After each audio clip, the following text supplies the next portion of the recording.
পাখির চোখ আসন্ন নির্বাচন সাংগঠনিক শক্তি সংহত করতে ময়দানে বিজেপি। চণ্ডীপুরে নেতাকর্মীদের নিয়ে রণকৌশলগত দলীয় বৈঠক সারলেন মন্ত্রী টিঙ্কু রায়।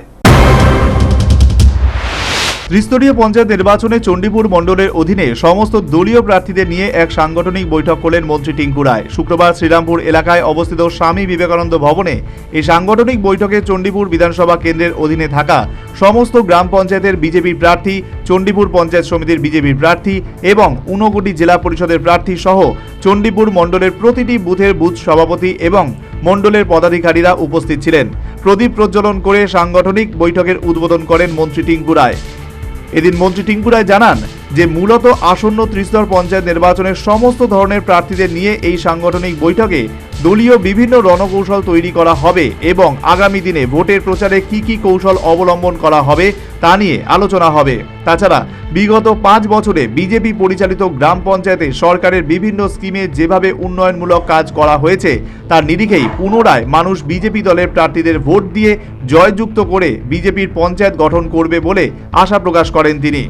একটাই দেখুন, কাজের নিরিখে মানুষের কাছে ভোট চাওয়া। 5 বছর যেভাবে আমাদের পঞ্চায়েতে গরিব মানুষের জীবনমান উন্নয়নের জন্য যে কাজ করেছে তার নিরিখে মানুষের বাড়িতে যাওয়া, মানুষের কাছে ভোট প্রার্থনা করা এবং আগামী 5 বছর যেন মানুষের সেবা করার সুযোগ আবার দেয় মানুষ, সেটাই প্রার্থনা করা মানুষের কাছে। এখন পর্যন্ত কেমন সাড়া পাচ্ছেন আপনারা?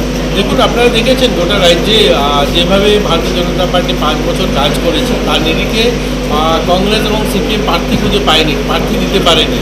আমাদের এখানেও অনেকগুলো আসন আমরা বিনা প্রতিদ্বন্দ্বিতায় জয়ী হয়েছি, তারা ক্যান্ডিডেট দিতে পারেনি। সেখানে অনেকগুলো আজকে শ্রীরামপুর গ্রাম পঞ্চায়েত, চণ্ডীপুর, মধুবেলি এবং অনেকগুলো গ্রাম পঞ্চায়েতে আমাদের সামনে কোনো প্রতিদ্বন্দ্বী প্রার্থী নেই।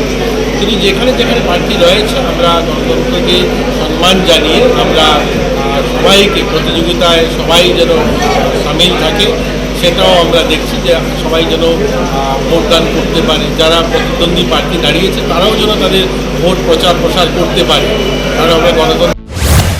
52 চণ্ডীপুর বিধানসভা কেন্দ্রের অধীনে 18টি গ্রাম পঞ্চায়েত রয়েছে এবং চণ্ডীপুর পঞ্চায়েত সমিতিতে 11টি আসন রয়েছে। এই 18টি গ্রাম পঞ্চায়েতের সব আসনেই বিজেপি দলের পক্ষ থেকে প্রার্থী দেওয়া হলেও বিরোধী দলের পক্ষ থেকে 30% আসনেও প্রার্থী দিতে পারেনি। Bureau report, news vanguard.